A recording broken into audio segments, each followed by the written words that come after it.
바닥은 뭐 작년 9월에 저점을 쳤다고 보고 있고요. 아마 5월 무렵에 우리 주가가 올 연간 최고치를 기록하지 않을까. 저는 2차 전지는 추세라고 보고 있습니다. 추세. 예, 장기 상승 추세니까 이게 조정 받을 때마다 비중을 늘리고요. 제가 보기에는 아직도 저평가 영역이 있는 것 같습니다.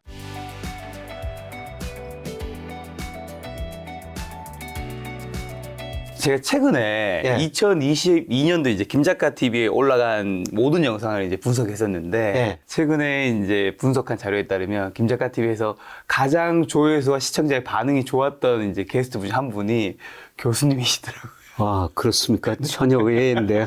아니, 여기 정말로 그만큼 훌륭한 분들이 많이 조회수도 나오시는데. 좋았고 많은 분들이 그 댓글이라든가 좋아요나 이런 것들이 예. 굉장히 반응이 좋아서 오늘 교수님 오신다길래 굉장히 이제 오늘 영상도 많은 분들이 좋아하시겠구나. 아, 이거 고맙습니다. 그런 말씀 해주셔가지고. 아예 아닙니다. 아니, 정말. 그럼 혹시 작년에 많은 사랑 받으셨는데 예. 어떤 이유로 그렇게 많은 사랑 받으셨던 것 같으세요? 좀 거시경제 흐름을 지적해드렸던 것 같습니다. 예, 제가 2021년 하반기부터는 그 주가가 좀 가대평가돼가지고 그때 이제 코스피가 3,000이 넘었을 때 뭐 일부 언론하고 2,200까지 떨어질 수 있습니다. 그런 말씀을 드렸을 때 아마 저를 굉장히 다들 미워하셨을 거예요. 예, 그런데 작년에 그 2,135까지 그러니까요. 그 정도까지 떨어지다 보니까 네. 거시경제 흐름을 아셔야 되겠구나. 네. 그래서 많은 분들이 거시경제에 관심을 가지신 것 같아요. 사실 저도 뭐 개인 투자자들 만나 뵙고 그렇습니다만은 정말 그 좋은 종목은 투자하세요. 그런데 예를 들어 가지고 삼성전자 주가가 2021년 그 상반기에 9만 원 넘었었고 10만 전자 이야기가 나왔지 않습니까? 네. 그때 저는 뭐 삼성전자가 많이 떨어질 수밖에 없습니다. 이런 말씀을 드렸는데요. 네. 거시경제 흐름을 알면은 삼성전자를 9만 원에 사시는 것보다 뭐 6만 원 안팎에서 살 수가 더 있다는 것이 이번 저 증시의 한번 사이클을 많은 분들이 경험하면서 거시경제 흐름도 중요하구나 이런 걸 많이 생각해 주셨던 것 같아요. 사실 우리 주식 투자 인구가 2019년에 600만 명이 좀 넘었더라고요. 근데 지금 1,300만 명이니까 아, 정말 많이 늘었네요. 2배 이상 늘었거든요. 그런데 2020년, 2021년에 대부분 많은 분들이 주시장에 참여했죠. 동학개미운동이라고 그런 이야기까지 나왔지 않습니까? 근데 그분들이 사이클을 한 번도 못 보신 거예요. 아, 그렇죠. 오르는 것만 봤죠. 오르는 것만 보셨죠. 그리고 그 다음에 내리는 것만 봤어요. 예, 그 내리는 것만 보고. 그러면 또 이제 오르는 거 곧 보실 텐데요. 그 사이클 오르는 것만 보시다가 내리는 거 보니까 야, 이거 거시경제의 흐름도 알아야 되겠구나. 이런 생각이 드셔가지고 저한테 많이 애정을 주신 것 같아요. 그러면 이제 오르고 있는, 지금 잠깐 다시 오르고 있긴 하잖아요. 현재 증시 한번 좀 점검해 주시면서, 그 다음에 어쨌든 1월에 증시가 굉장히 많이 급반등을 했는데 그 이유도 한 개 좀 말씀해 주신다면. 사실 1월에 저도 뭐 이렇게 많이 오를 줄은 몰랐어요. 예, 그런데 2,200에서 2,500까지 거의 올랐으니까 많이 올랐는데요. 오르는 이유는 저는 두 가지로 생각해요. 첫 번째는 우리 주가가 지나치게 저평가됐었다. 그러니까 제가 명목 GDP로 우리 주가를 평가하는데요. 작년 말 기준으로 한 24% 저평가됐었거든요. 사실 그 이전에는 고평가됐기 때문에 주식 비중 줄이라 말씀드렸는데 저평가됐고요. 그다음에 미래에 대한 기대가 들어가 있는 것 같습니다. 주식이라는 것은 현재의 경기보다는 미래의 경기를 반영하거든요. 현재 경기 아주 나쁩니다. 작년 4분기에 마이너스 성장했고 아마 1, 4분기도 마이너스 성장일 거예요. 그런데 저는 선행지수 순환변동치라는 걸 보는데요. 이게 빠르면 오늘 3월쯤에 저점을 기록할 것 같아요. 그래서 선행지수가 저점을 기록하고 앞으로 증가하면은 적어도 시간의 문제지 앞으로 경기는 회복될 거라는 거죠. 그래서 저평가, 그 다음에 앞으로 경기 회복 기대 이런 것들이 두 가지가 반영되면서 주가가 1월에 좀 많이 올랐던 것 같습니다. 그러면 이제 교수님께서 얼마 전에 또 출간하신 이제 거대한 변화, 요 책과 오늘 여러 가지 이야기 이제 여쭤보려고 하는데, 한국 주식 비중 늘릴 시기라고 이제 말씀하셨는데, 좀 그 이유랑, 그리고 또 사실 그 말씀을 좀 그 전부터 좀 하시긴 했기 때문에 이미 어느 정도 좀 오르긴 했잖아요. 지금 딱 이 영상을 보신 분들이, 2,100에 샀어야 됐는데 2,500 근처까지 온 지금은 좀 부담스러운데 생각하실 것 같아요. 예, 단기적으로는 좀 많이 올랐죠. 그래서 지금 2월 들어가지고 뭐 조정을 보이고 있는데요. 뭐 조정 계기가 미국의 고용이었죠. 사실 경제학자라는 게 참 저도 허탈한데요. 지난 거 1월 미국의 고용이 전문가들이 한 18만 7천 개 일자리가 증가하리라고 그렇게 예상했었어요. 그게 콘센서스였는데요. 실제로 51만 7천 개나 증가해버렸거든요. 얼마나 예측오차가 큽니까? 그러니까 모든 경제지표 중에서 예측오차가 제일 큰 게 고용이거든요. 이렇게 미국 고용이 많이 나오다 보니까 미국의 물가가 소비가 더 늘어나고 물가가 오르고 미 연준은 금리를 더 올려야 되고 금리 안 내릴 것이다. 이런 기대가 작용하면서 딱 조정할 무렵에 이런 일이 발생했는데요. 그런데 뭐 차차 말씀드리겠습니다만 저는 앞으로 2분기, 3분기 미국 고용 많이 줄어들으라 보고 있습니다. 그래서 2월에 조정을 보일 텐데요. 저는 3월 중순 아마 5월 무렵에 우리 주가가 올 연간 최고치를 기록하지 않을까. 2월이 조정이 있고 3월에서 5월이 최고점이요? 5월 사이에. 네네. 그리고 뭐 3분기 조정 거치다가 4분기 뭐 내년 가서 다시 오를 수가 있는데요. 아마 3월에서 5월 사이가 상당히 좋은 장이 아닌가 그렇게 생각하고 있습니다. 3분기 조정할 수 있는데 3회에서 5월이 왜 최고점으로 보시는 건가요? 그거는 기대가 좀 현실화 될 거라는 거죠. 아까 제가 3월 무렵이 경기 선행지수 순환 변동치가 저점일 것이다. 물론 가봐야지, 통계가 나와야지 좀 알겠습니다만은, 뭐 저점이 나올 가능성이 높고요. 그 다음에 요새 그 유동성을 보니까 단기 유동성들이 좀 증가하고 있어요. 그러니까 작년까지는 은행 예금이 워낙 금리가 높으니까 돈이 은행으로 몰려들었거든요. 그런데 저도 뭐 작년 10월에 은행예금 5%짜리 가입했는데 지금 5%짜리 없어요. 거의 다 지금 3% 중후반이거든요. 떨어졌군요. 이렇게 금리가 떨어지다 보니까 은행으로 돈이 덜 들어가고요. 이 돈들이 대기하고 있습니다. 특히 MMF로 돈이 굉장히 빨리 늘어나고 있거든요. 그래서 이런 대기한 자금들이 일부가 주식시장으로 올 수 있다고 보고 있거든요. 그래서 뭐 경기도 회복될 것이다. 그 다음에 유동성 대기하고 있던 자금이 주식시장으로 들어오면서 아마 저는 3월, 5월 뭐 이 무렵에 상당히 좋은 장이 한번 있을 거라고 보고 있습니다. 3월, 5월에 그럼 상당히 좋은 장이면 혹시 상단은 어느 정도까지 교수님 바닥은 찍으셨다고 보시는 것 같고요. 예, 바닥은 뭐 작년 9월에 저점을 쳤다고 보고 있고요. 올해 바닥은 올해 1월 시작하자마자 이틀간 떨어졌죠. 2180까지 떨어졌는데요. 그게 올해 바닥이 아니었을까 그렇게 생각하고요. 아마 5월, 뭐 6월 초 무렵에 한번 상승하면은 저는 2700, 2800 그 사이까지는 가리라고 보고 있습니다. 그럼 만약 2,700인 2,800까지 가면 뭐 종목별로 당연히 다른 거겠지만 어느 정도 내가 수익이 난 것들을 실현한 것도 좀 필요한 건가요? 예, 그렇죠. 그러면은 앞으로 그 10% 정도 코스피가 오를 수가 있다는 건데요. 그러면 일부 종목은 20% 오르고 뭐 못 오른 것들은 5% 오를 수가 있지만은 그때 가면은 저는 조금 수익을 실현하시는 게 좋을 것 같습니다. 지금 미국 경제가 워낙 좋은데요. 저는 2분기 미국 경제 성장률이 마이너스라고 보고 있거든요. 그런데 2분기 마이너스 성장했던 게 아마 3분기 중반쯤 발표가 돼요. 그러면은 그게 조정 요인이 되지 않을까. 물론 미리서 주가가 조정을 보이겠습니다만은 어떻든 올해 보면은 3월, 5월장을 놓쳐서는 저는 안 될 것 같다. 이런 말씀을 드리고 싶습니다. 그럼 혹시 지금까지 말씀하신 거 외에 좀 오래 남아있는 또 긍정적인 이슈라든가 뭐 여전히 남아있는 리스크 주식시장에 그런 건 혹시 뭐 딴 게 있을까요? 뭐 긍정적인 뉴스란 거 앞에 선행지수가 올라갈 수 있다. 지금 단기 부동자금, 주식 대기자금이 늘어나고 있다. 이게 긍정적인 가장 큰 뉴스고요. 부정적인 요인이라면은 미국 경제 레리 서머스 전 재무장관이 이번 1월 고용을 보고 고용 절벽이라는 표현을 쓰더라고요. 지금 고용을 계속 많이 늘려놨는데 소비가 안 되고 기업 매출이 줄어들면은 기업들이 야, 내가 너무 많이 고용했구나. 그 다음에 재고가 많이 쌓이고 있구나. 그래서 고용을 확 줄여버릴 수가 있다는 거죠. 그런 충격이 한번 올 수가 있어요. 그런 충격이 저는 뭐 2분기 후반, 3분기 초반에 한번 나타날 수 있다고 보고 있고요. 그 다음에 외생적인 충격은 알 수가 없습니다만은 지금 저 북한 문제, 그 다음에 뭐 대만 문제, 최근에도 지금 미국에서 중국 풍선 그냥 떠들였다고 그렇지 않습니까? 이런 거 지정학적 리스크 이런 것들을 예측할 수 없는데 뭐 여전히 남아있다고 보고 있고요. 뭐 그런 것들이 나타나면서 한번 3분기에 한번 조정을 거칠 것 같습니다. 지금 고용 말씀해 주셔서 구글이라든가 뭐 마이크로소프트, 아마존 뭐 이런 이제 빅테크 기업에서 인력 감소들 이제 발표하고 있잖아요. 이제 그걸 한다는 건 어쨌든 뭔가 안 좋은 것들을 조금 정리한다라는 의미로 받아들이는데 이게 의미하는 바랑 그다음에 그럼에도 불구하고 또 이런 빅테크가 투자하는 곳도 있다고 생각하는데 어떤 데일까요? 예, 뭐 빅테크 새로운 데도 투자하는 데 있죠. 그러니까 과거의 그 기업 경쟁력을 보니까 어려운 시기에 자기가 잘한 분야에 투자를 어려울 때 더 많이 투자하는 나라 기업들이 나중에 보니까 더 잘 되더라고요. 그러니까 예를 들어가지고 지금 삼성전자, 요새 제가 삼성전자 강의를 몇 번 갔다 왔는데 비용 전략을 많이 하더라고요. 진짜요? 예, 당장 그 1층 현관에 들어갔더니 좀 어두워요. 이게 전등을 절반을 꺼버렸다는 겁니다. 1층 현관도 그런데 다른 데서 얼마나 비용을 절약하겠어요. 예, 그런데 삼성전자가 중요한 거는 그동안 반도체 같은데 투자 계획을 세웠는데 아마 1분기 영업이익이 작년 4분기보다 더 줄어들 텐데요. 전혀 투자는 안 줄이겠다고 그럽니다. 계속 그쪽으로 투자를 늘리겠다는 거죠.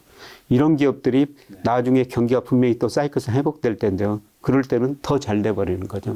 그래서 기업들이 보니까 경쟁력이 낮은 데는 고용을 줄이고 있고요. 경쟁력 있는 데는 오히려 투자도 늘리고 고용을 늘리고 있거든요. 이런 기업들이 나중에 굉장히 차별화돼서 잘 되리라고 보고 있는데요. 그런데 미국 일부 빅테크 기업들이 고용을 줄이고 있는데 뭐 고용이 늘어나는 거는 일부가 서비스업에서 고용이 지금 많이 늘어나고 있습니다. 그러니까 얼마 전에 제가 아는 분이 뭐 단체로 미국 그 학술 상보에 일하러 갔다는 겁니다. 열 몇 명이 갔는데 한 식당에 가니까 밥을 못 해주더래요. 서빙하는 분들이 없어가지고. 그만큼 서비스업에 음식점 같은 게 일손이 부족했어 또. 그런데 그만큼 경기가 좋다는 건가요? 예. 미국과 서비스업 경기가 상당히 좀 좋아졌어요. 예. 그런 데서 고용을 많이 늘리다 보니까 1월에 고용이 많이 늘렸는데요. 근데 1월 51만 7천 명 늘려버렸다는 것은 제가 보기에 웬만한 기업은 1월 달에 뽑을 사람들 다 뽑아버린 것 같거든요. 그래서 아마 2월부터는 고용 증가세가 많이 둔화될 것 같아요. 자, 지금 삼성전자가 1층에 이제 형광등의 반을 꺼버렸다는 얘기 하셔서 삼성전자 여쭤보려고 하는데 5만 1,000원까지 이제 바닥 좀 찍고 반등과 조정 거듭하고 있는데 좀 본격적으로 오르는 시기는 좀 어떻게 보시나요? 아까 우리 코스피가 제가 3월에서 5월에 많이 오를 수가 있다. 이게 너무 가까운 전망이라 또 어떻게 될지 모르겠습니다. 그때 이제 영상이 다시 많은 분들이 찾아오실 겁니다. 예.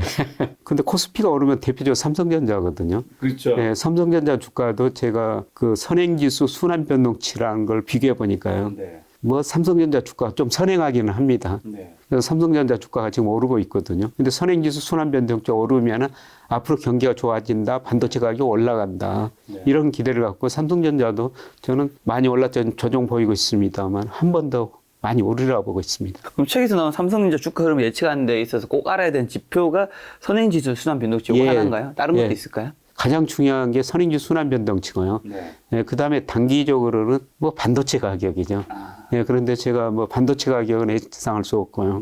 저는 이코노미스트니까 거시적 측면에 보니까 선행지수 순환변동치하고 삼성전자 주가하고 삼성전자 주가가 조금 선행하지만은 같은 방향이라는 겁니다. 제가 기대하기로는 지금 삼성전자 주가가 5만 1,000원에서 얼마 전에 6만 3,000원 뭐 이 정도 올랐다는 것은 선행지수가 올라갈 거라는 거고 선행지수가 올라가는 거 확인하면은 삼성전자 주가도 한 번 더 오를 거라는 겁니다. 삼성전자 같은 이제 반도체도 이제 유튜브나 뉴스 같은 데서 보면 이 전문가분들 의견이 딱 나뉘는 게 한쪽은 이 실적이 바닥을 찍을 때 주가는 그때부터 반등해서 돌아선다고 얘기하시는 분이 있고 올해 삼성전자 반도체 업황 더 안 좋고 할 건데 지금 아니다 이렇게 얘기하는 분 각자 얘기만 들으면 다 맞는 말 같은데 교수님은 어느 쪽에 좀 더 무게를 주가는 선행성이 있다고 보고 있거든요. 예를 들어서 저 삼성전자가 1분기 영업이익이 작년 4분기였죠. 처음에 1차로 4조 5천억이라고 발표됐어요. 나중에 4조 3,500으로 더 아래로 수정됐지만 13분기 만에 최저치다. 일부 경제신문 머릿기사로 그게 나왔었거든요. 13분기 만에요? 예. 근데 그날부터 삼성전자 주가가 올랐죠. 올해 삼성전자 실적 굉장히 좀 안 좋을 것 같아요. 특히 D램 분야는 애널리스트 예측치 보니까 특히 1, 2분기에는 마이너스 나온다는 겁니다. 그런데 내년 예측치는 상당히 좀 좋아지거든요. 그러니까 주가는 내년 예측치를 지금 반영할 거라는 겁니다. 그래서 삼성전자 괜찮게 보신다. 자, 그럼 코스피와 상관관계 가장 높은 경제 변수는 좀 어떤 게 있을까요? 코스피와 상관계수가 가장 높은 게 장단기 금리차고요. 장단기 금리차가 확대되면 앞으로 경기가 좋아진다. 코스피 오르는 거요. 장단기 금리차가 축소되면은 경기가 나빠진다. 그래서 코스피도 떨어졌거든요. 그런데 아마 저는 이달 중순 이후부터 장단기 금리차가 축소되리라고 보고 있어요. 지금 장기 금리는 많이 떨어졌죠. 예를 들어 장기 금리는 10년 국채 수익률인데요. 작년 9월에 4.6%에서 최근에 3.2%까지 많이 떨어져 버렸거든요. 그런데 단기 금리는 1년짜리인데요. 이거는 3.5%로 오히려 1년짜리가 10년짜리보다 더 높습니다. 그런데 저는 한국의 금리 인상 사이클이 거의 마무리돼 가고 있다. 3.5%인데 이제 올리더라도 끝이 3.75%다. 네. 그러면은 단기 금리가 떨어지거든요. 단기 금리가 떨어지면 장단기 금리차가 플러스로 전환되면서 앞으로 경기 회복 기대를 가지면서 주가도 오를 수가 있다는 겁니다. 그리고 제가 일평균 수출 금액하고 네. 뭐 코스피하고 늘 분석하는데요. 물론 이것도 코스피가 좀 선행해요. 그런데 제가 저 일평균 수출 예측하는 게 코스피 예측한 것보다 H코트가 적기 때문에 일평균 수출 가지고 코스피를 전망하는데요. 그런데 아마 지금 수출은 별로 안 좋습니다. 수출은 안 좋은데도 불구하고 그래도 지금 주가가 그거에 비해서도 저평가됐다는 겁니다. 그거에 비해서 굉장히 저평가됐기 때문에.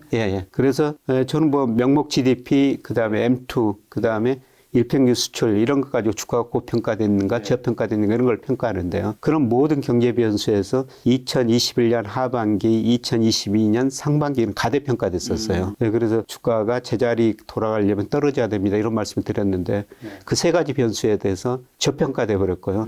특히 수출 안 좋습니다.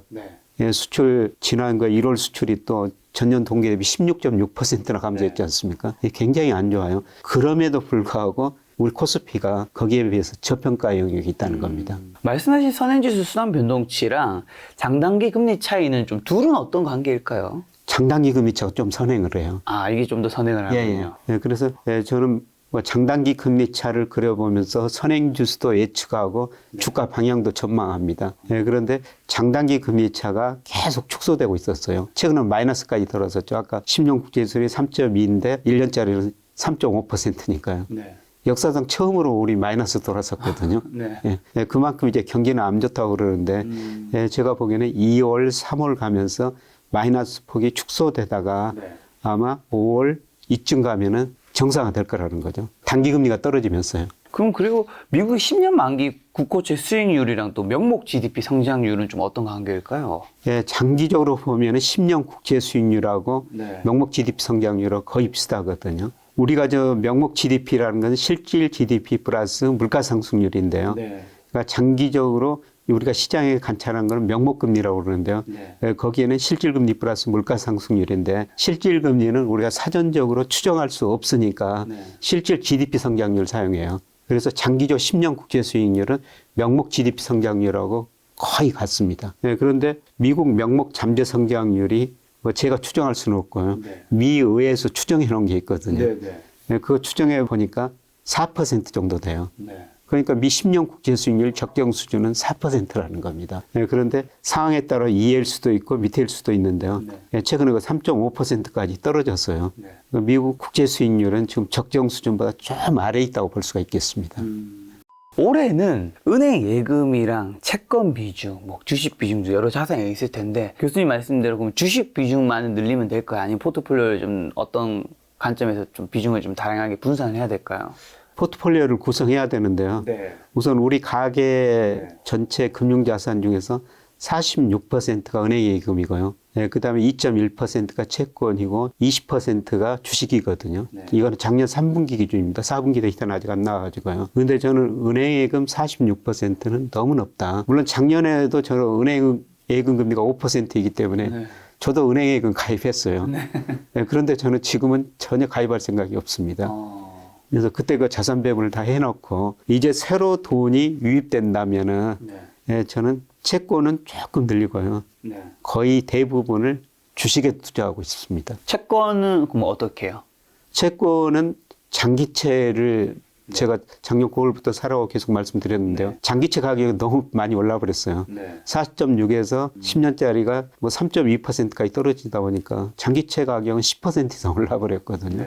그런데 이제 저는 채권은 사시려면 1년에서 3년짜리 좀 단기채를 사시는 게 좋을 것 같아요.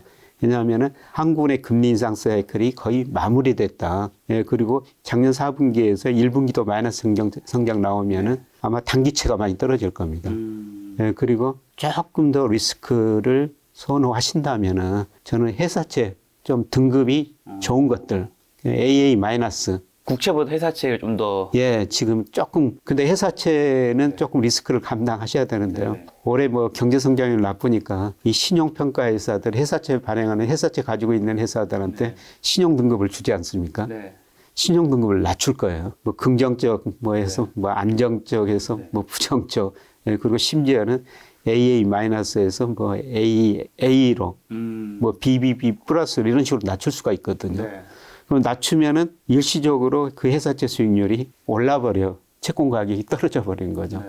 회사채는 그 신용 등급을 꼭 관심을 가지셔야 되는데 예, 그런데 저는 우량 회사채는 뭐 지금도 사셔도 괜찮다고 보고 있습니다. 시간의 문제지 예, 금리 더 떨어질 거라 보고 있습니다.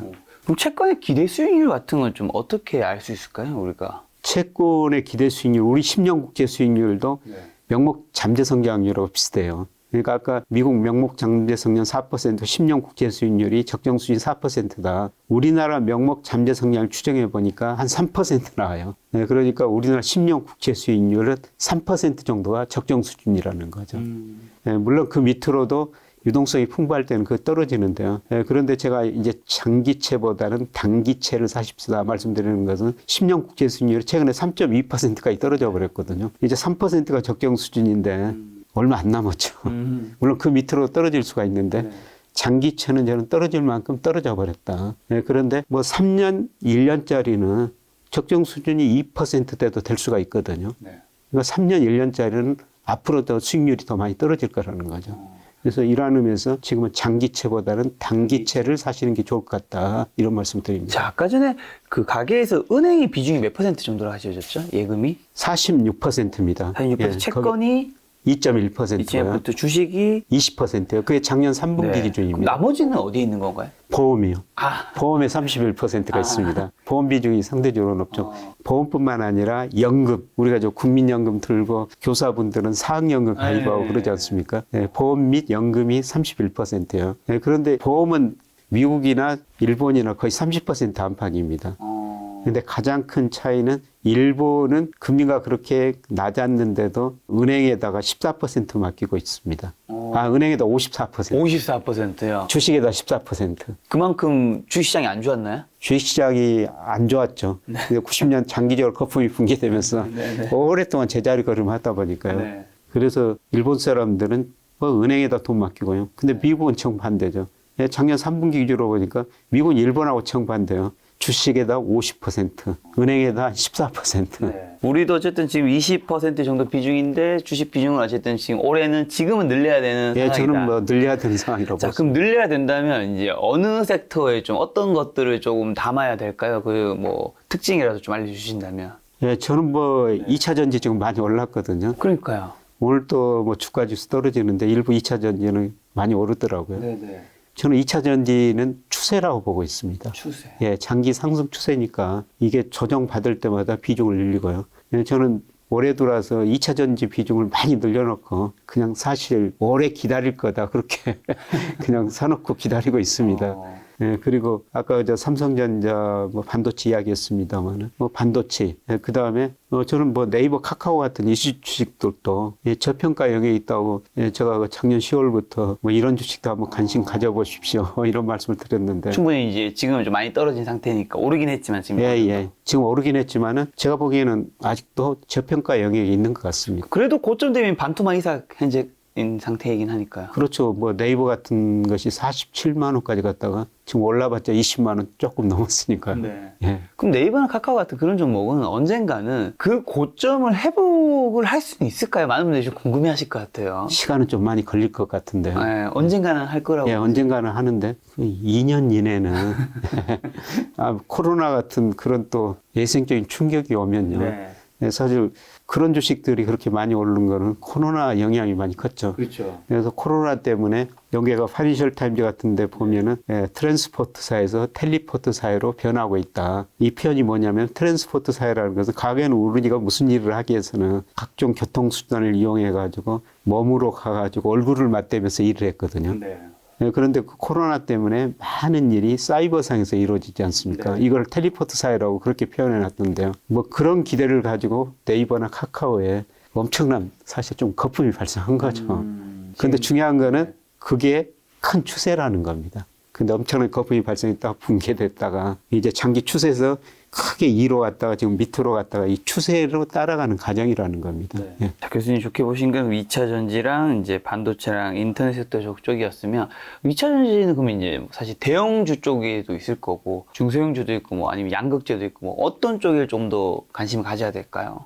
최종 생산하는데 LG 에너지 솔루션 같은 기업, 그 다음에 거기다가 양극재 뭐 이렇게 소재를 뭐 공급하는 회사들, 포스코 케미칼 같은 것도 있고, 뭐 LNF 같은 이런 주식도 있고요. 근데 사실 뭐 제가 가지고 있는 주식들이라 말씀을 드리기가 굉장히 좀 조심스럽습니다. 예, 그런데 제가 그 증권사 있을 때는요, 주식을 할 수가 없었어요. 그렇죠. 그래서 방송에 나오면 말로만 했었죠. 네, 그런데 지금은 제가 주식을 자유롭게 투자할 수가 있기 때문에 제가 투자하는 방법을 방송에서 지금 말씀드리고 있는 겁니다. 그렇죠. 이제 바깥에 나왔는데 내가 투자하지 않는 방법을 얘기할 수는 없잖아요. 예, 그렇습니다. 근데 구체적인 그런 종목도 제가 가지고 있는데 또 이게 또 제가 가지고 있다고 다른 분이 또 하필 더 비싸게 사셔가지고 떨어질 수도 있고. 그래도 뭐 말씀하신 종목들은 다 시총이 굉장히 큰 것들이니까요. 예, 시총이 큰 것들이죠. 네. 예. 혹시나 그럼 뭐 좀 올해 좀 안 좋게 보시는 섹터는 좀 어떤 쪽일까요? 모든 섹터가 저평가됐다고 보고 있거든요. 예. 네, 그런데 저는 차별화라고 보고 있습니다. 그러니까 제가 말씀드리는 것은 산업은 존재하지만은 그 산업 내에 존재하는 기업 수는 줄어들 것이다. 그러니까 모든 산업이 지금 저평가 영역이 있거든요. 예, 그런데 그 산업 내에서도 어떤 기업은 경쟁력이 있고 어떤 기업은 경쟁력이 없어요. 우리 기업의 36%, 중소기업의 50%가 이자 보상 비율이 지금 1 미만입니다. 1년간 영업이익 내가지고 이자도 못 내는 기업이 36%. 중소기업 50%라는 거죠. 이런 기업들은 뭐 경기가 회복되더라도 쉽게 살아남을 수 없을 거예요. 그러니까 저는 산업이 심화하는 편인데 산업은 존재하지만 그 산업 내 몇 개의 기업만 살아남아서 더 잘 되는 시기다. 그러니까 차별화가 심화되니까 우리가 주식 투자, 종목 투자할 때도 정말 좋은 종목만 투자해야 된다. 본인이 정말 잘 알고 있는 게 아닌 이상 그렇죠. 그 시장에서 1등이 아닌 굉장히 소형주를 잘못했다가는 상장 폐지를 겪을 수도 있겠네요. 예, 제가 작년에 그런 경험을 했잖아요. 어떤 경우요? 주식이 아니라요. 제가 한 증권사에다 하이힐드 채권 랩 상품을 가입해 놨어요. 예, 그런데 그 증권사에서 한 코스닥 상장 기업을 편입했다가 채권을 사놓은 거죠. 근데 그 회사가 부도가 나버렸어요. 그러니까 제가 직접 투자를 안 했지만은 그 회사에서 채권 몇 천만 원이 그냥 휴지가 돼버린 거죠. 그렇죠. 네, 그렇게 차별화가 심화될 수가 있다는 겁니다.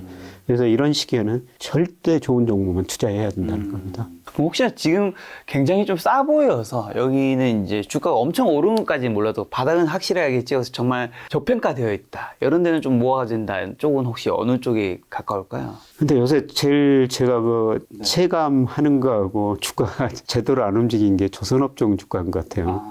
네, 제가 각 기업 강의하러 많이 다니거든요. 네, 그래서 그 기업도 분위기도 보고 주변 분위기도 보는데 작년에 그 울산을 여러 번 갔었거든요, 강의하러. 근데 이게 조선업체 담당자들 만나보면 표정이 굉장히 밝아요. 수주가 잘 되고 있다는 거죠. 수주가 잘 돼 있고 앞으로 이익 많이 낼 거라는 겁니다. 근데 그때 주가가 한번 오르더니 요새 떨어져가지고 오를 줄 모르네요. 네, 그런데 조선업 문제가 그렇게 수주는 받았는데 사람이 없습니다. 일할 사람이 없어요. 그래서 오늘 또 신문 보니까 조선업에 지금 필요한 인력 공급이 한 14,000명 정도 당장 필요하다는데요. 일할 사람들이 없다는 거, 아무리 공고를 내도. 네, 그래서 이번에 우리 정부하고 조선업과 협의해가지고 외국인 노동자 2,000명을 고용하겠다. 외국인 노동자를 수입하겠다. 이런 식으로 오늘 아침 신문에 보니까 발표가 됐더라고요. 일할 사람이 없다는 거는 좀 힘든 노동 강도의 일을 할 사람이 없다는 의미로 받아들이는 거죠. 그렇죠. 예. 그때 가니까 조선업 관계자가 울산으로 안 오고 사람들이 평택으로 간다고 그러더라고요. 평택에 뭐가 있습니까? 평택에 삼성전자가 있어요. 그러니까 삼성전자 일이 조선업종 일보다 더 쉽다는 거죠.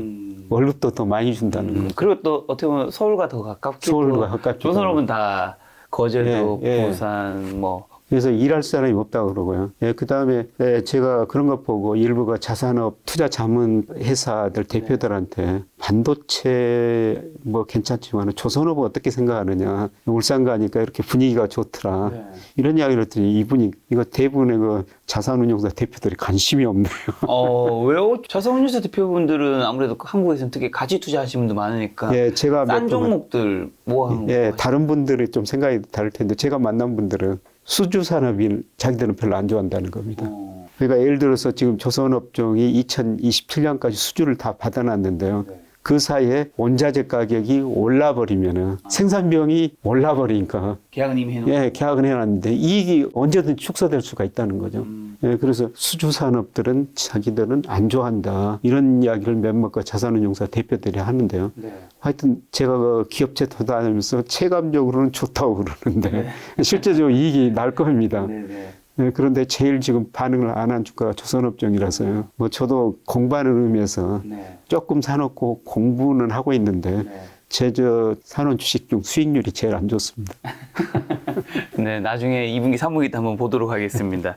자, 이제 곧 있으면 이제 기업들 이제 4분기 실적들 이제 계속해서 발표가 되고 있는데 올해 이제 기업 실적은 대부분 악화를 생각하고 있잖아요. 그리고 이제 금리 인상은 이제 얼마 전에 베이비 스텝을 했는데 이제 올해 뭐 어쨌든 고점을 찍고 멈추거나 아니면 뭐 인하까지 생각을 하시던데 어느 쪽의 힘이 더 셀 거라고 좀 보시나요, 교수님은? 올해 기업 수익은 많이 안 좋을 겁니다. 네. 특히 그 삼성전자 같은 거 큰 기업들이 많이 안 좋을 것 같고요.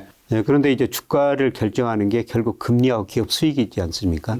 그런데 3분기에는 조정을 벌일 수가 있다. 예, 그때 기업 수익이 제일 안 좋게 나올 것 같아요. 특히 올 상반기 기업 수익들이. 예, 그러면서 그때 금리는 떨어지지만 기업 수익이 더 많이 떨어지면서 예, 그때는 한번 주가가 조정을 받을 수가 있을 것 같습니다. 말씀하신 금리랑 주가는 네. 우리가 어떤 관계로 봐야 될까요? 당연히 이제 금리가 올라가면 주식시장에는 저는 안 좋다고 알고 있었는데 사실 작년에 이제 금리가 오를 때 많은 분 전문가들 이런 얘기 해주셨거든요. 금리가 오르면 주가 안 좋긴 한데 오르는 그 초반 시점에는 주가는 과거에 많이 올랐었다. 네.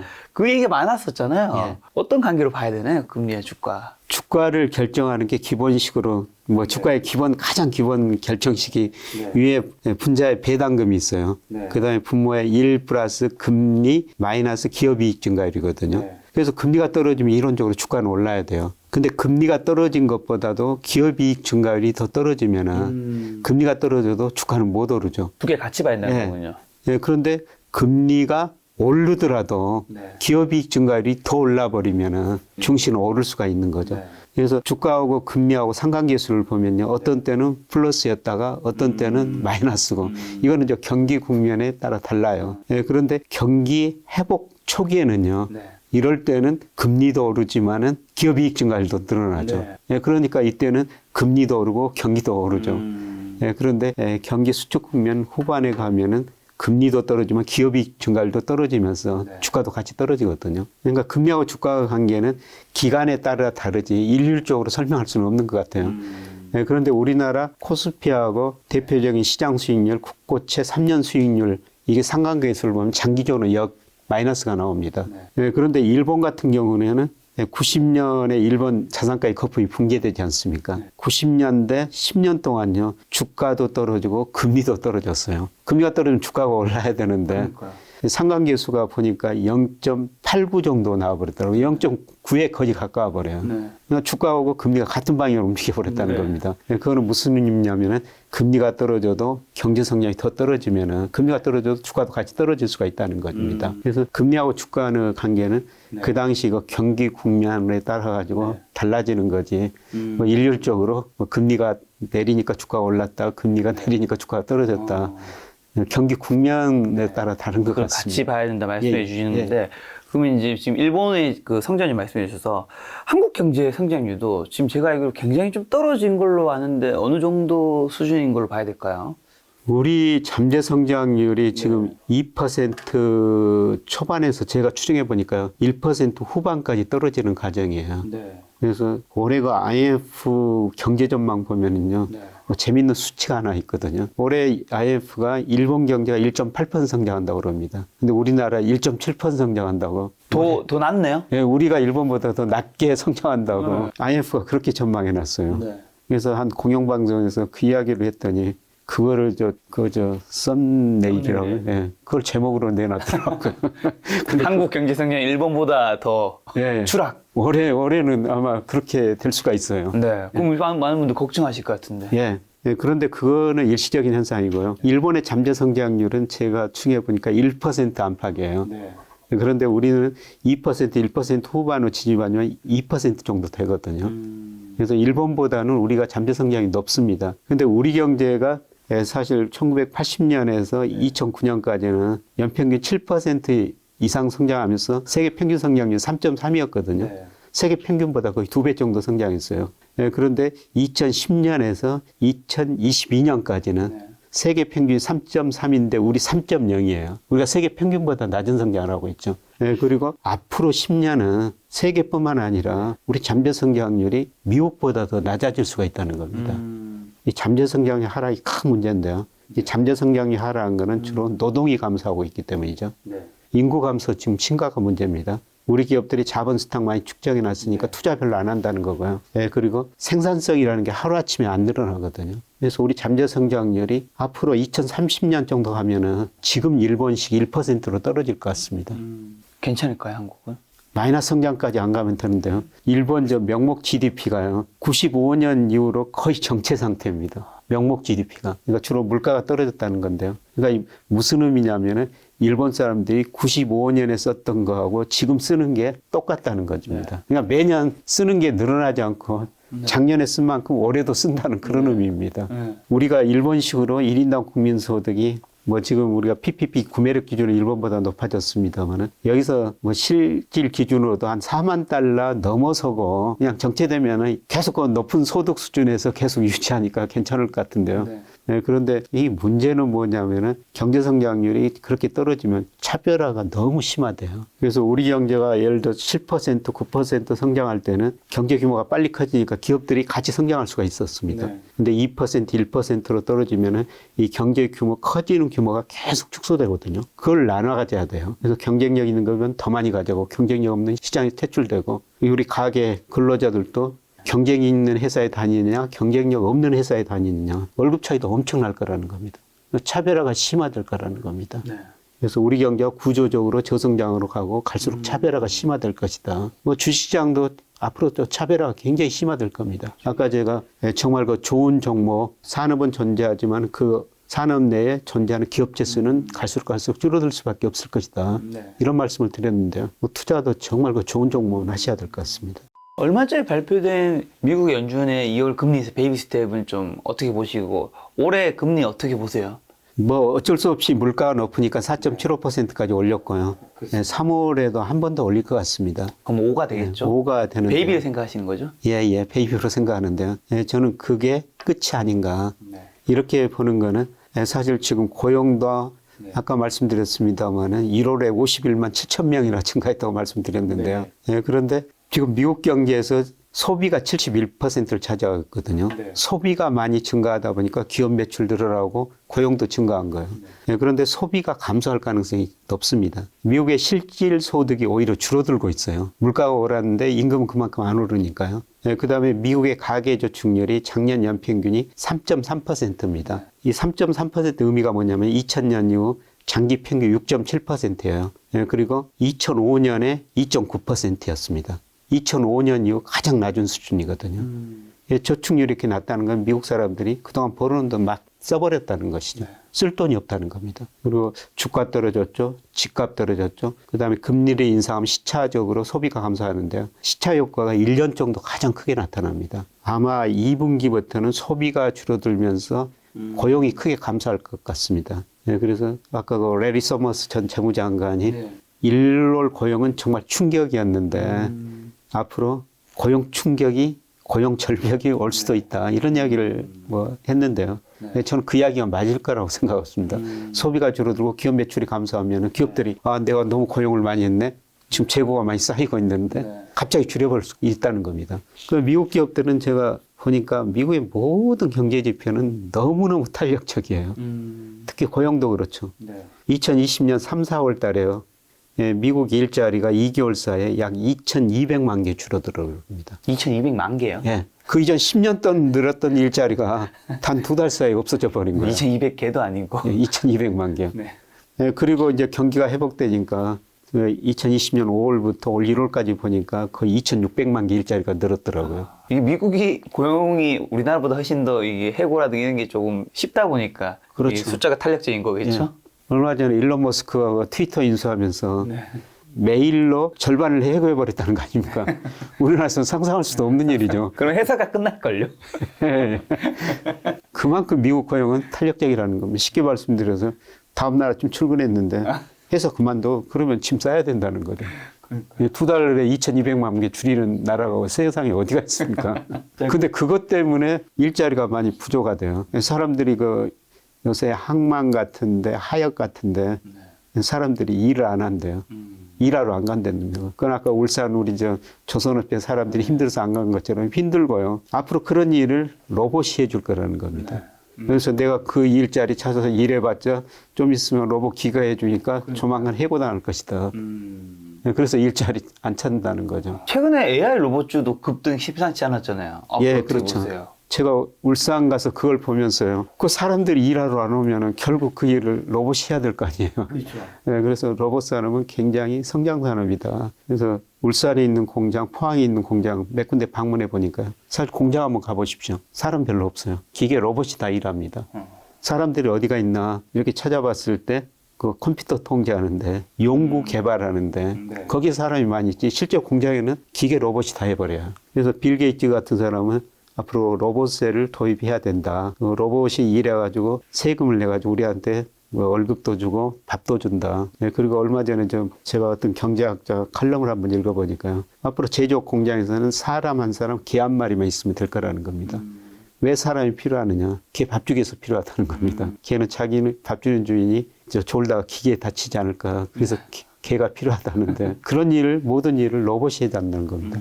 그래서 요새 우리 주시장에 보면은 로봇주들이 엄청 올랐거든요. 뭐 제가 가지고 있는 로봇주, 저도 로봇을 공부하기 위해서 로봇주를 하나 샀어요. 근데 이게 2개월 사이 수익률이 170%가 돼요. 많이는 안 사서 아시면 돼요. 네. 제가 공부하기 위해서 우리가 무슨 주식을 사야지 공부하게 되거든요. 네. 종목명이 뭔데 궁금해서요. 그거요. 삼성에서. 예, 예. 근데 그거를 왜 샀냐면요.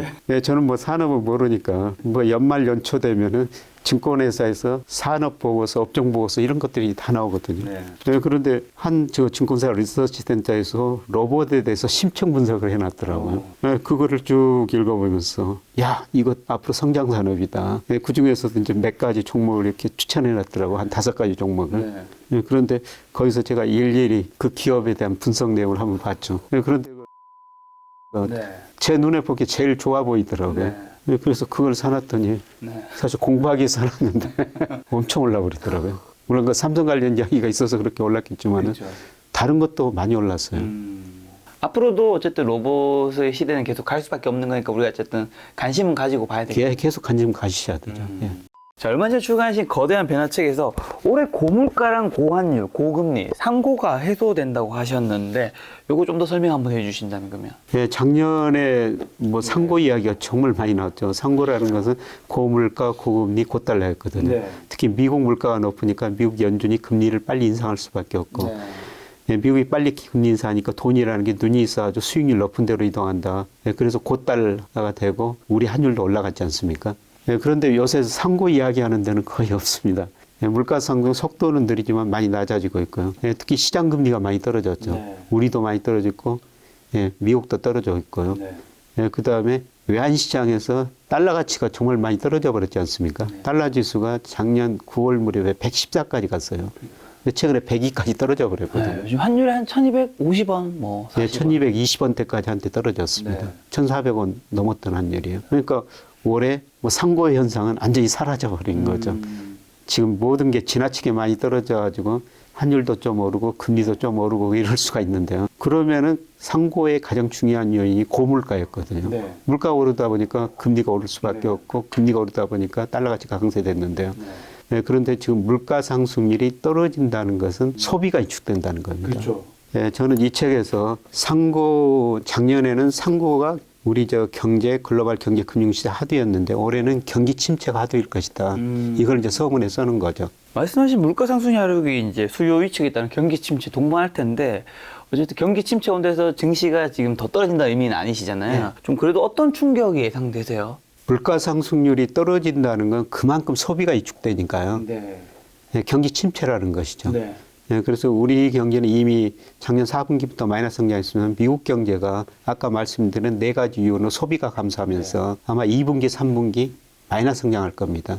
예, 그때 또 R의 공포, D의 공포 이런 이야기가 많이 나올 텐데요. 리세션과 디플레이션. 근데 이번 2월 연준 기자 간담회에서 네. 파월 연준 의장이 디스인플레이션이라는 단어를 15번이나 썼다는 겁니다. 아, 물가 상승이 드디어 드디어 떨어지고 있다. 떨어지고 있다. 근데 이분이 2021년 상반기 그때부터 물가가 오르고 있는데 그때는 별거 아니다. 그랬는데 물가가 실제로 많이 오르니까 굉장히 겁을 먹었죠. 그런데 이분이 저는 디스인플레이션이라는 단어를 쓰면서 야, 물가 상승률 많이 낮아지겠구나. 그런데 대신 물가 상승률이 낮아진다는 것은 수요가 위축되기 때문에 결국 경기 침체구나. 이런 생각이 들었었어요. 자, 그리고 또 책에 보니까 뉴스 심리 지수라는 게 있더라고요. 이게 주가에 뭐 한 달 선행한다고 하는데 이게 어떤 의미인가요? 아, 이거는 제가 처음 들어본 겁니다. 제가 만든 게 아니라요. 한국은행에서 뉴스 심리지수라는 걸 발표합니다. 아, 네네. 한국은행에서 소비자 심리지수, 기업경기 실사지수, 소비심리 기업지수 발표하다가요. 작년부터 그 뉴스 심리지수라는 걸 만들어봤어요. 이 뉴스 심리지수라는 건 뭐냐면은 우리가 네이버나 다운 같은 이런 것 포털 사이트 AI가 검색을 합니다. 네네. AI가 검색해가지고 이게 경제 뉴스가 긍정적이냐 부정적이냐 AI가 판단하는 거예요. 긍정적인 뉴스가 많으면은 이게 뉴스 심리 지수가 올라오고 부정적 뉴스가 많으면은 심리 지수가 떨어지는데요. 이게 한국은행이 자기들이 만들어 놓고 다른 여러 경제 변수하고 시차 상관계수를 구해 보니까 이게 선행지수 순환 변동치 앞으로 경기를 예고해 주는 지표도 2개월 선행하더라. 아, 그거보다 더요? 예. 그다음에 코스피에도 전년 동월 대비 기준입니다. 코스피에도 1개월 선행하더라. 이 지수가 굉장히 유명한 지표죠. 네, 그렇네요. 네, 그런데 제가 한번 실제로 분석을 해 보니까요. 네, 코스피 전년 동월 대비는 1개월 선행할지 모르지만 코스피 수준 자체하고는 동행해 버려요. 그러니까 예측 지표로는 되지는 못하고. 근데 이 지표가 뭐 한국의 소비자 심리 지수나 기업경기 실사지수는 올해 한 번 발표하거든요. 이거는 일간으로 발표해요. 일간이 매일. 매일. 근데 매주 화요일 날 한 주 것 업데이트 시켜줍니다. 그러니까 일간 데이터가 있으니까 우리가 좀 더 빨리 판단해 볼 수가 있는 거죠. 지금 이 뉴스 심리 지수는 어떤 상황인가요? 최근에 올랐어요. 왜냐하면 주가도 올랐죠. 그러니까 주가가 오르니까 언론사에서도 부정적인 뉴스보다는 긍정적인 뉴스를 지금 더 많이 보도하고 있는 거죠. 그러니까 주가가 사실 예측할 수 없어요. 방금 말씀하신 교수님 말씀에서 사람들이 왜 한호에 사고 공포에 팔 수밖에 없는지 알겠어요. 왜냐하면 주가가 오르면 온 뉴스 매체에서 다 오른 걸 얘기할 오른 거잖아요. 건 이야기하죠. 그럼 사람들이 사고 싶어질 거고 떨어지면 온 뉴스에서 다 폭락 얘기하니까 안 사고 싶어질 거고. 예. 요새 이제 기자들한테 가장 많이 받는 질문은 그거예요. 주가가 오르니까 거기에 설명을 해야 될 거 아니에요. 그렇죠. 경기는 나쁘다는데 왜 주가가 오릅니까?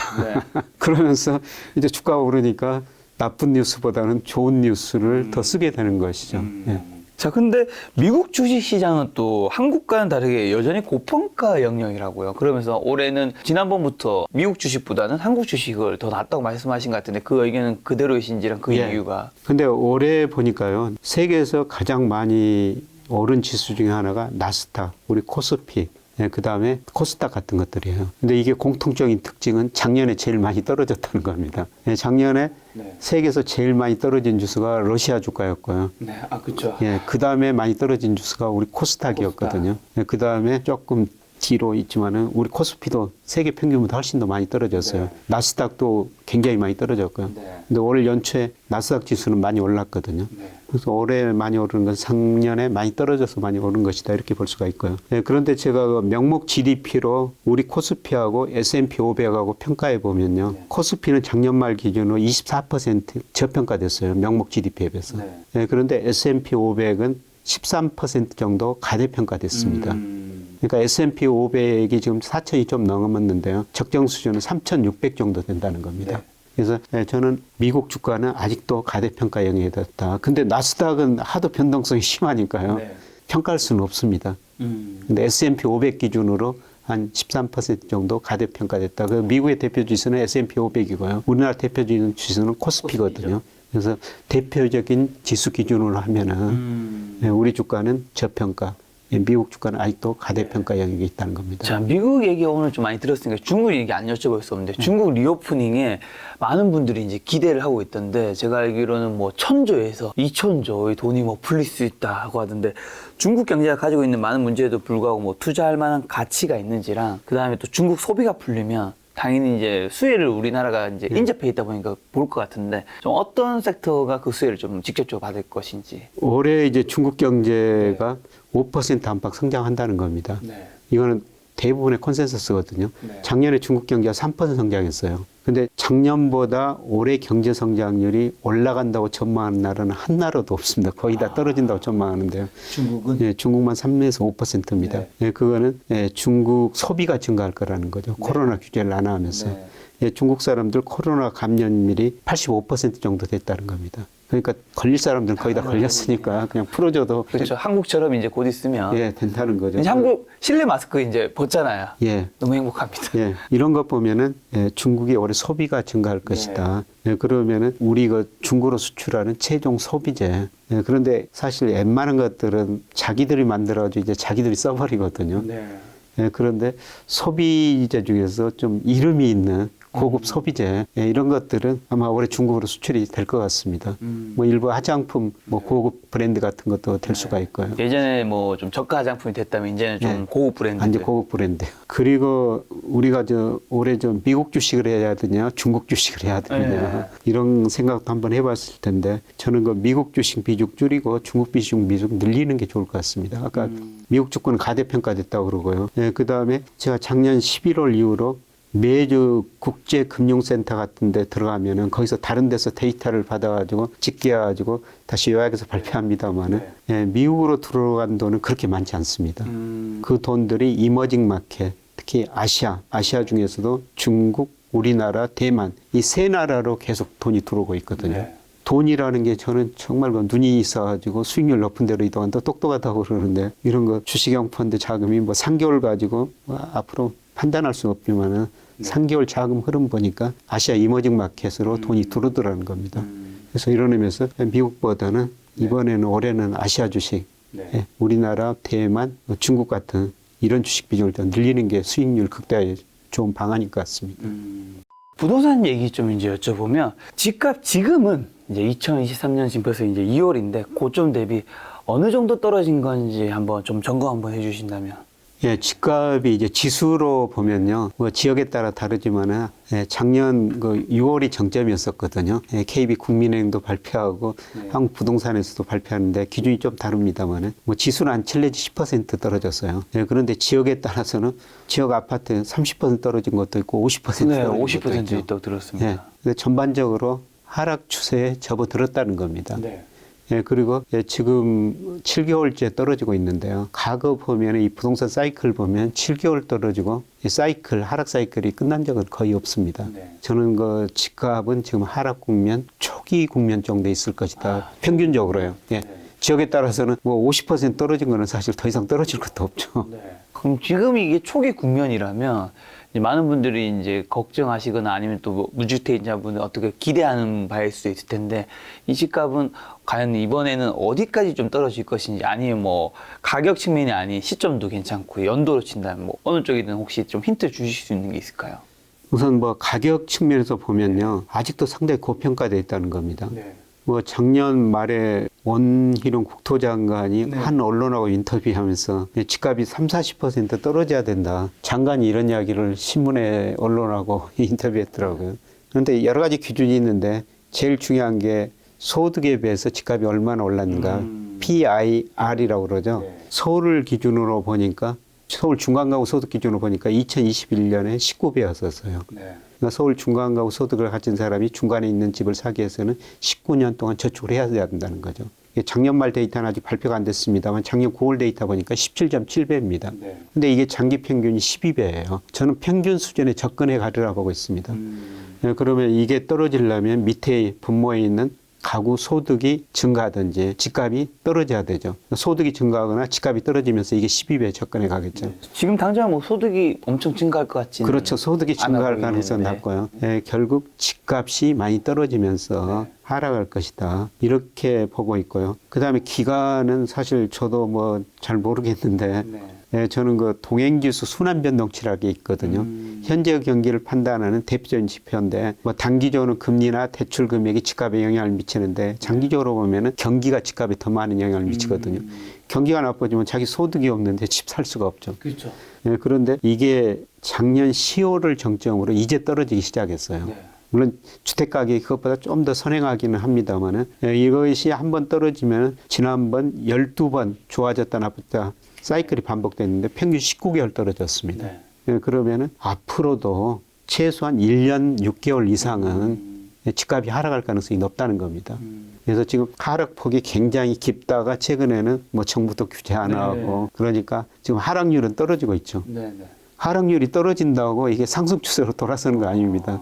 단지 지금 굉장히 높은 데 올라갔다가 우리가 하락세를 조금 꺾은. 예, 우리 저 등산하다 보면 굉장히 높은 거 꼭대기 있지 않습니까? 네네. 거기서는 일정 시점까지는 추락이죠. 네. 예, 그런데 그 내려오면 산이 좀 안만하게 네. 예, 떨어지는 네. 예, 그런 모습인데요. 예, 저는 안만하게 떨어진 것들이 앞으로 최소한 1년 6개월 정도는 지속될 수 있다. 정부 정책으로 인해서 이제 집값이 반등을 기대하신 분도 있을 텐데 그럴 확률은 거의 없다. 현재로서는. 예, 정부 정책이 저는 추세는 막을 수 없다고 생각하고 있습니다. 지난 정부에서 얼마나 많은 억제 정책을 냈습니까? 집값 올랐고요. 그쵸. 한 27번 냈었나요? 25번이라고 저는 기억하고 있습니다만은. 근데 이번 정부에서 최근에 그 규제 계속 안 하고 있지 않습니까? 네. 근데 규제를 안 하면서도 아직도 뭐 두 가지 규제, 뭐 여러 가지 규제 아직도 남아 있습니다. 큰 두 가지 규제가 서울 강남 3구하고 용산구는 집값이 그렇게 많이 안 떨어졌어요. 네. 고점에서 지수로 하면 3-4% 떨어졌거든요. 네. 그거는 규제 안 하고 있고, 그다음에 DSR이라고 그러죠. 총소득 원리금 상환 부담 비율. 이게 40% 규제를 유지하거든요. 네. 이게 뭐냐면은 우리가 집 살려면 은행에 가서 금융에서 돈을 빌려야 되는데 네. 1년간 소득 계산해가지고 그 소득의 40%만 빌려주겠다는 겁니다. 네. 그런데 저는 결국은 그런 규제 안하까지 나올 것이다. 이것도 다 풀 것이다. 네, 다 풀어야 된다. 네, 그러면 아마 집값이 이제 바닥 근처 가지 않았을까 이런 게 생각을 하는데요. 네, 정부가 뭐 지금은 안 팔 텐데요.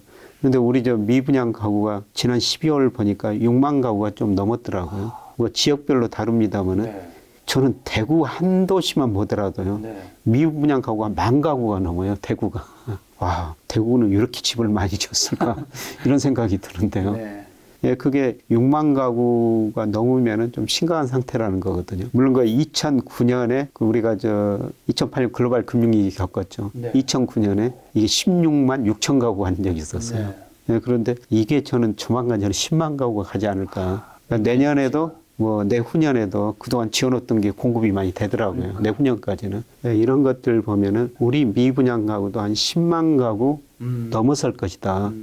그때 가서 집값 바닥 이야기를 한번 해보자.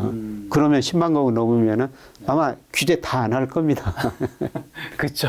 그렇게 해도 집값 이제 바닥도 잡기 쉽지 않을 예, 거니까. 그렇습니다. 자, 강남 상구에 또 전세가가 굉장히 급락하고 있다면서요. 그러면서 이제 강남도 좀 무너지면서 큰일 났다고 하던데 좀 어떻게 보세요, 교수님께서는?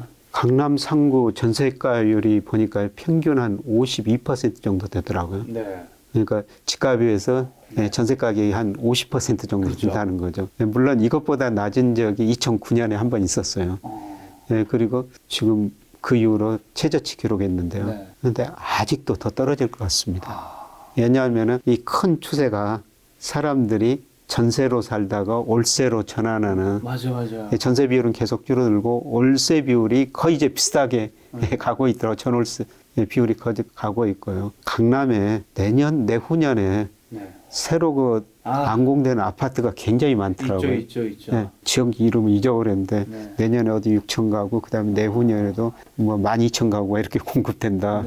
이런 보도를 봤는데 앞으로 그동안 그 지은 것들이 많아가지고 이런 것들이 많으면 우선 그 전세를 내줘야 될 거 아닙니까?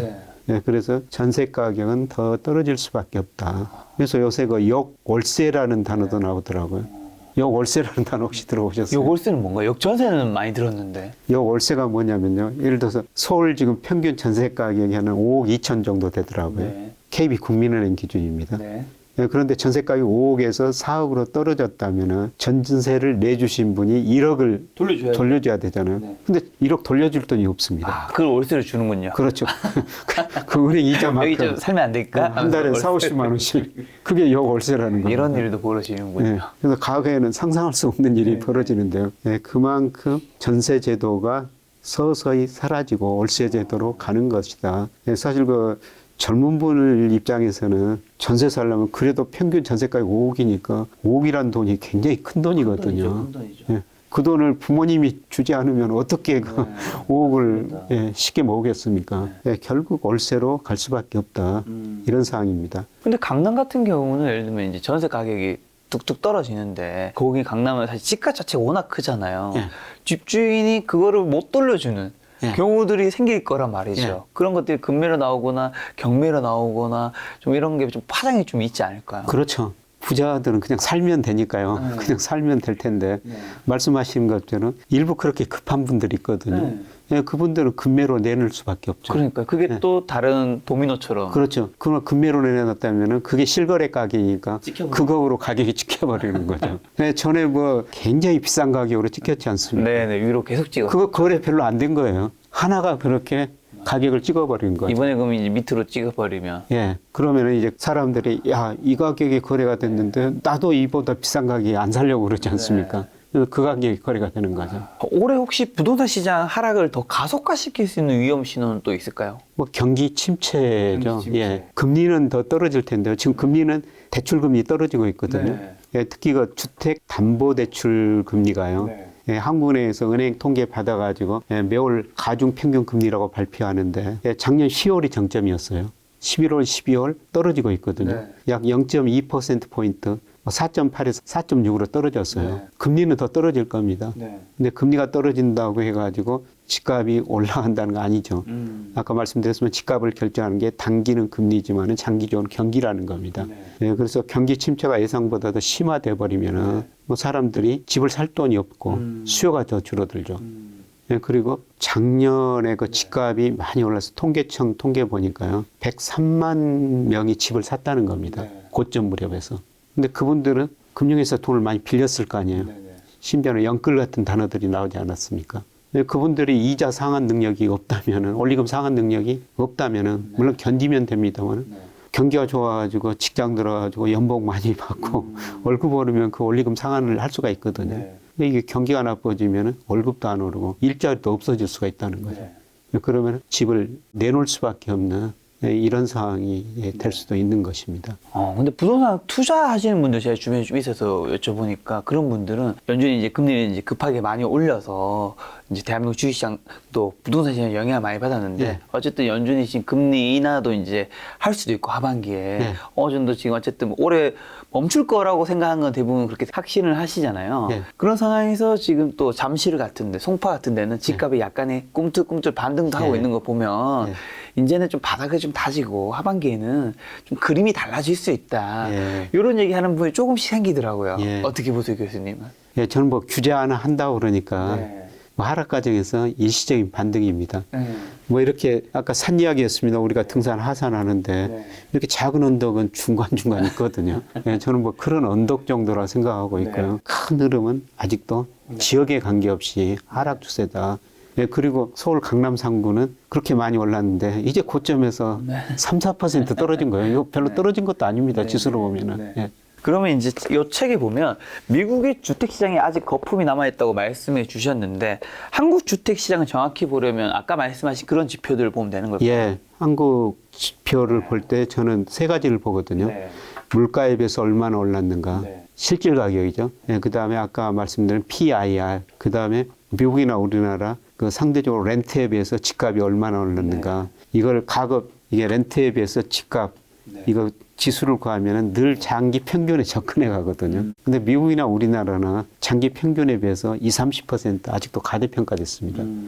이런 거 세 가지 기준에서 집값을 평가하는데요.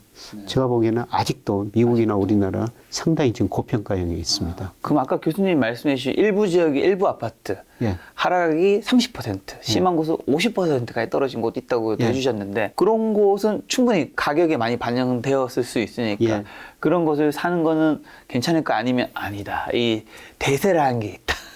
대세를 굳이 내가 꺾으려고 하지 말자 할 수 있을 것 같은데. 뭐 바닥에서 오랫동안 그냥 그 수준에서 유지할 것 같습니다.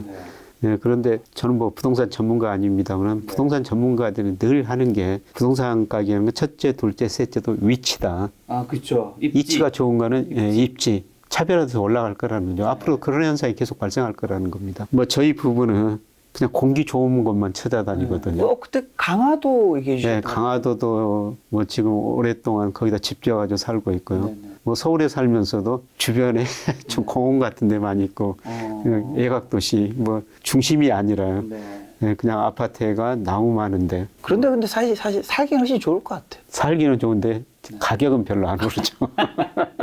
그런 건 있죠. 그런데 뭐 제가 주변 사람 보니까 저같이 공기 좋고 주변만 찾아다니는 사람 부동산에서 돈 못 벌고요.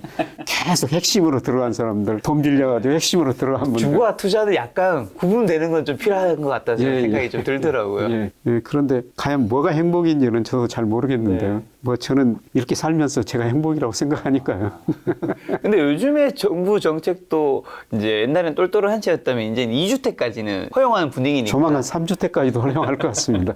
그러면 이제 하나는 투자 목적으로, 하나는 내가 살기 좋은 곳에 사는 방법도 괜찮은 거겠죠. 뭐, 예, 그렇게. 근데 저 투자 목적으로 핵심지로 가려면은 큰 돈이 필요하죠. 그렇죠. 보유 주택수에 따라서 이제 투자 전략만 좀 대응만 말씀해 주시면 무주택자분들은 지금은 좀 어떻게 하면 좋을까요? 참 그 쉽지 않은 문제인데요. 네. 뭐 저는 집이라는 게 사는 곳이기 때문에 언제든지 원리금 상환 능력만 있으면은 사셔도 됩니다. 그러니까 제가 2015년부터 서강대 와가지고 저 학부생들 강의를 했었거든요. 네, 그 친구들이 지금 직장 들어가가지고 결혼하고 이제 집을 사야 되죠. 막 살 곳이 있어야 물어볼 되니까. 거잖아요. 교수님 지금 사야 됩니까? 예, 참 난감하죠. 그렇죠. 잘못했다가는 이제 큰일 그래서 나죠. 우선 저 능력이 있으면은 뭐 사야 되는 거 아니냐. 그런데 니네들이 지금 이제 직장 들어가지고 1, 2년 됐는데 그 돈이 어디가 있느냐. 아직도 사이클상으로 보면은 아직 하락 추세다. 그래서 조금 더 기다려 보자. 저는 이렇게 조언을 해주고 있습니다. 사실 그 집이라는 게 워낙 민감한 문제고요. 우리 가계 자산 중에서 부동산 비중이 76%나 돼요. 그러니까 굉장히 중요한 이야기고 함부로 또 이야기해서는 안 되는 거죠. 1주택자분들은 지금은 이제는 버틸 수밖에 없는 거겠죠. 버틸 수 버텨야 있다면. 되죠. 예, 버텨야 되죠. 예, 예. 다른 방법이 있는 건 아니니까. 예, 그렇습니다. 예. 사실 정부가 이런 정책을 완화하는 것도 이 사실 다주택자분들이 투자를 다시 조금 이제 분위기를 만들기 위한 예. 거잖아요. 그래야지 이제 바닥을 어느 정도 잡을 테니까. 예. 다주택자분들은 언제 움직일까요? 지금처럼 이 다주택자분들이 구원투수처럼 느껴지는 상황이 없는 것 같고 굉장히 오랜만인 것 같긴 한데. 과거에 보면은 네. 우리가 집을 사가지고 전세를 내줬지 않습니까? 그래서 전세 가격이 높으니까 집 사가지고 전세 내주고 또 집 사고 예, 그런 게 가능했는데요. 예, 지금 저 집값하고 아까 전세가율 지금 서울 경우 52% 정도 된다고 그랬습니다만은 집 사가지고 전세 받아가지고 또 계속 집을 살 수는 없죠. 집값하고 전세 가격 차이가 많이 나니까. 근데 물론 일부는 그 금융자산이 많아가지고 예, 계속 그 집을 살 수가 있을 텐데요. 그 전세 가격하고 집값하고 이게 격차가 커지다 보니까 그렇게 다둑치다들도 집 수요가 많이 늘어나지는 않을 것 같아요. 그렇죠. 이게 차이가 줄어들어야지 예. 내 돈 적게 들면서. 그렇죠. 예, 그리고 아까 말한 DSR 같은 게 아직도 규제가 있지 않습니까? 결국 뭐 다주택 하려면은 금융에서 돈을 빌려야 될 수밖에 없죠. 그래서 LTV는 많이 안 해줬지 않습니까? 네. 집값에 대해서 70, 80%가 빌려준다고 그러는데 결국 소득이 있어야지 빌려주겠다는 거 아닙니까? 그래서 결국 이것까지 전부 뭐 40%로 50%로 60%로 상향 조정해야지 뭐 저는 집에 대한 수요가 좀 늘어날 수 있다고 보고 있습니다. 그럼 가장 어려운 질문을 드리면 이제 다시 집을 사도 되는 시기가 언제 이제 받아갈 수 있는 신호랑 그때 좀 뭘 사면 좋은지 아마 지금 굉장히 많은 이제 집을 사고자 하는 분들이 찾고자 하는 이제 바닥을 알고 싶은 그 심리일 것 같긴 한데. 뭐 언론에서 집중적으로 뭐 역전세 네. 뭐 이런 단어들이 요새 많이 나오기 시작했습니다. 더 네. 많이 나올 때 이런 때가 아닌가 생각됩니다. 제 경험에 의하면요. 제가 2009년, 2010년 무렵에 여의도에서 저 한 아파트에서 네. 전세를 살았었어요. 네. 그때 정말 제가 심각하게 고민했던 거는 혹시라도 전세가격이 밑으로 떨어져 가지고 네. 전세금을 돌려받지 못할까. 네. 이게 소위 깡통 전세죠. 네. 깡통 전세가 일부 도시에서는 나타나고 있거든요. 예, 저는 그런 단어들이 서울 핵심 지역에서도 나타날 때가 네. 바닥에 근접한 것 아닌가. 강남 상구나 용산구 같은. 예, 예. 그런 핵심 지역에서 그런 현상, 비슷한 현상이 이야기가 나올 거라 보고 있습니다. 예, 그때 집을 사시는 게 좋을 것 같고요. 네. 역시 또 차별화돼가지고 오를 때는 그런 핵심 지역이 더 많이 오른다. 이런 집값 바닥을 알고 싶어 하는 이제 많은 분들이 있다 보니까 어떤 투자자는 이런 얘기 하시더라고요. 집값 바닥, 진짜 우리가 맨 발바닥까지 알고 싶은 건 알겠는데 그거 너무 맞추려고 하다 보면 결국 놓친다. 그냥 그렇죠. 어느 정도 지점에서 내가 손해를 보더라도 사고 결국은 그러면 다시 턴하니까 예. 이제 그게 현실적으로 맞다고 하는데 교수님 어떻게 생각하세요? 그거는 정말 맞습니다. 집값 바닥에서 살 수는 없고요. 예, 그 다음에 바닥을 생각하면은 집값이 좀 올랐면은 그때 사야 되는데 또 바닥 생각하니까 못 사고 조금 더 올라보면 몇 개월 전에 이거 했는데 못 사요. 네. 예. 예, 그래서 실거주용이라고 하면은 네. 사실 제가 뭐 집은 사는 곳이기 때문에 그냥 원리금 상환 부담 능력만 있으면은 그냥 언제든지 사셔도 되신다 이런 말씀을 드렸습니다만 바닥에서 살 수는 없습니다. 그런 이유로 혹시나 한국 집값이 향후 10년 뭐 위험한 이유로 뭐 누군가는 인구 감소, 누군가는 2030년부터 가구수까지 감소하기 때문에 그건 진짜 위험할 수 있다고 얘기해 주시는데 교수님은 가구수 감소가 집값에 영향을 좀 미칠 수 있는 예, 저는 미칠 수 있다고 생각하고 있습니다. 네. 지금 현재 우리나라 집값을 억누르고 있던 요인이 예, 저 같은 거 베이비붐 세대 은퇴, 그 다음에 높은 가계 부채, 예, 그 다음에 뭐 최근에는 금리 인상이었거든요. 네. 근데 그럼에도 불구하고 장기적으로 집값을 떠받든 게 소득 증가하고 네. 가구수 증가였어요. 그렇죠. 예, 그런데 소득 증가 속도는 우리 잠재 성장률이 계속 떨어지니까 둔화될 거고. 예, 둔화될 거고 이제 가구 수가 문제입니다. 네. 근데 가구 수가 서울의 경우 통계청 추계치를 보니까요. 2029년, 2030년이 정점이에요. 한 번은 오를 여지가 있습니다. 2029년, 30년 되려면 네. 아직도 뭐 7년이 남아 있으니까요. 예, 그런데 그 가구 수마저 감소했을 때 네. 집값 상승 요인을 거의 찾아보기 쉽지 않을 거라는 겁니다. 그래서 저는 장기적으로는 일본의 그 집값 거품이 붕괴되면서 일본 사람들이 집은 투자재가 아니라 소비재다. 집은 단순하게 사는 데다. 이렇게 집에 대한 인식이 바뀌었는데요. 우리도 장기적으로는 그런 걸 한번 생각해 볼 때가 아닌가 그렇게 생각합니다. 자, 마지막으로 몇 가지 질문 더 드리고 이제 마칠까 하는데, 국민연금은 왜 해외 주식에 좀 집중하는지랑 국민연금의 이제 운영 수익률이 작년에는 어쨌든 뭐 당연히 안 좋았을 거잖아요. 그걸 가지고 이제 국민연금이 투자를 너무 못하는 거 아니냐라는 말도 있던데, 제가 알고 있기로는 국민연금이 전체적으로는 운영 수익률이 굉장히 좀 좋았던 걸로 알고 있거든요. 예. 작년은 누구나 뭐 사실 수익이 나기 힘든 시기였으니까요.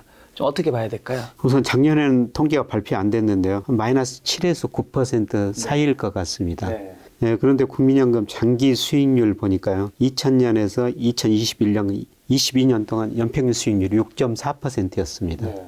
명목 우리 잠재 성장이 이 기간에 5.9%였거든요. 네.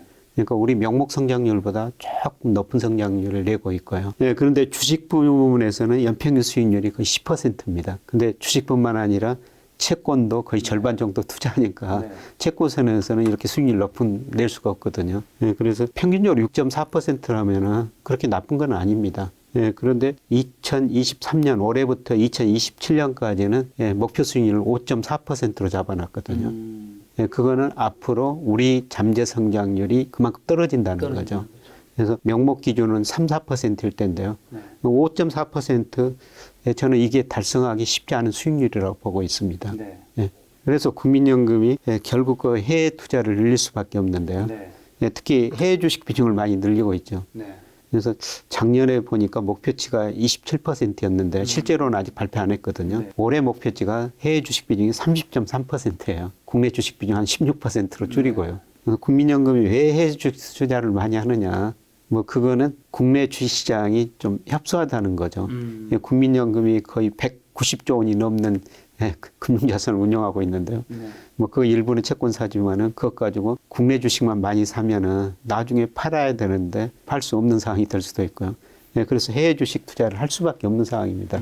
그런데 88년부터 2021년까지 보니까 국민연금의 해외 주식 연평균 수익률이 10%가 약간 넘어요. 뭐 10% 넘으면 아주 잘한 거죠. 근데 저는 뭐 국민연금이 그렇게 높은 수익을 낼 수밖에 없다. 국민연금이 예를 들어가지고 작년에 저 해외 주식 비중을 27% 설정해 놨는데요. 주식이 많이 떨어지면 그 비중이 많이 줄어들죠. 그러면 국민연금은 주식을 사야 돼요. 그 비중 채우기 위해서.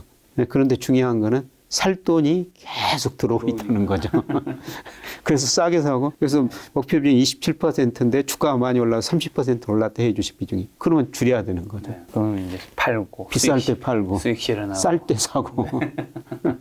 그래서 저는 뭐 국민연금은 주식 비중 수익률이 높을 수밖에 없다 그렇게 지금 보고 있습니다. 국민연금이 맞닥뜨릴 좀 위기는 어떤 게 있을까요? 많은 분들이 좀 걱정하고 있는 것 같은데. 결국 고갈이죠. 그래서 이번에 국민연금 추계 5년마다 하는데요. 당초 국민연금 운영기금 정점이 2041년일 것이다 했는데 이번에 2040년으로 1년 앞당겨지고요. 고갈 시점이 2057년에서 2055년으로 2년 앞당겨졌어요.